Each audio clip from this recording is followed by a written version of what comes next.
মুখ্যমন্ত্রীর উপস্থিতিতে শুক্রবার ক্যাবিনেট বৈঠকে একগুচ্ছ সিদ্ধান্ত গ্রহণ করা হয়েছে। মহাকরণে সাংবাদিক সম্মেলন করে জানালেন রাজ্যের তথ্য সংস্কৃতি ও যুব কল্যাণ দপ্তরের মন্ত্রী সুশান্ত চৌধুরী। এই দিন তিনি জানান 400 পঞ্চায়েত এক্সিকিউটিভ অফিসার পদে শীঘ্রই টিপিসির মাধ্যমে নিয়োগ করা হবে। এই 400 পোস্ট হবে নন গেজেটেড। প্রসঙ্গত 2021 সালের 21শে ডিসেম্বর মন্ত্রিসভার বৈঠকে 1178টি পোস্ট ক্রিয়েট করা হয়েছিল।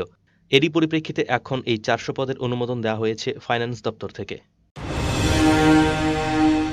Proposal for filling up of 400 posts of Panchayat Executive Officer.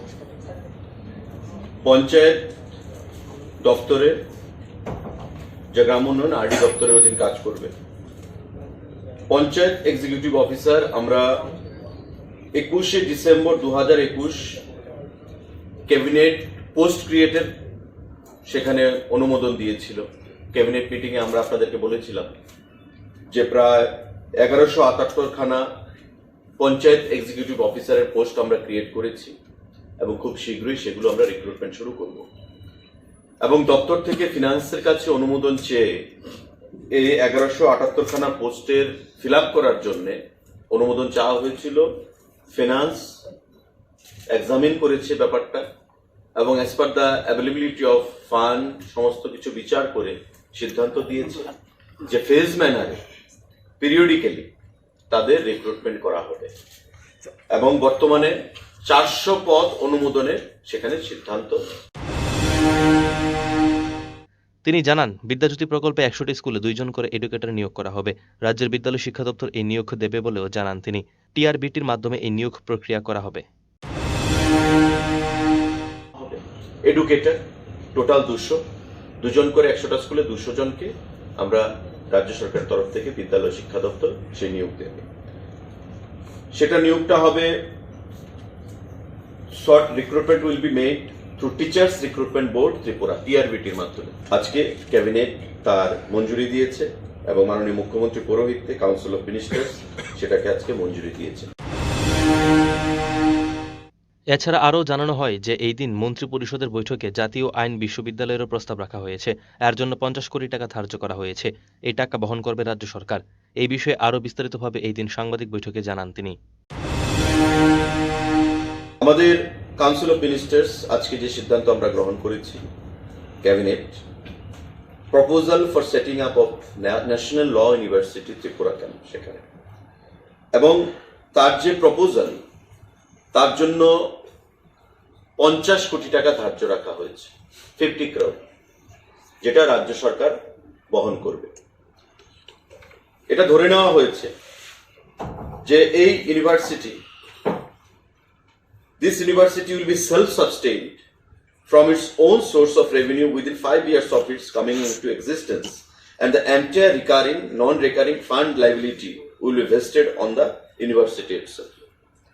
5 বছর পর এটা নিজের উপর নিজে দাঁড়াতে সক্ষম হবে এবং তারপর থেকে রেকারিং এবং নন রেকারিং যত এক্সপেন্ডিচার আসবে সেটা ইউনিভার্সিটি বহন করবে।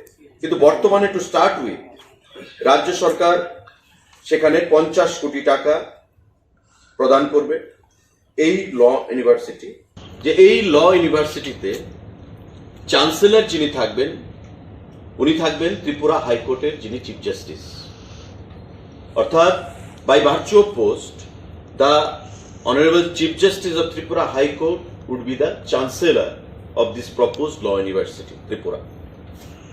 ভাইস চ্যান্সেলর নিয়োগ থাকবে, রেজিস্ট্রার থাকবে, হেডস অফ ডিপার্টমেন্টস থাকবে, ফিনান্স অফিসার থাকবে এবং সমস্ত যেমন vice chancellor of the university shall be appointed by the state government on the recommendation of the chancellor. Enactment of Tripura municipal 8th amendment bill 2022-এর প্রস্তাবও রাখা হয়েছে এই বৈঠকে, যেখানে প্রস্তাব রাখা হয়েছে বর্তমান মিউনিসিপাল কর্পোরেশন বিভিন্ন স্ট্যান্ডিং কমিটিতে যে 6 জন ছিল এতে এই 6 জনের স্থলে 10 জন করার প্রস্তাব রাখা হয়েছে। মিউনিসিপাল কাউন্সিলগুলোতে যেখানে সদস্য সংখ্যা ছিল 7 জন বর্তমানে সেখানে 8 জন করা হয়েছে। নগর পঞ্চায়েতগুলোতে আগে ছিল 5 জন, সেখানে বর্তমানে 6 জন করা হয়েছে।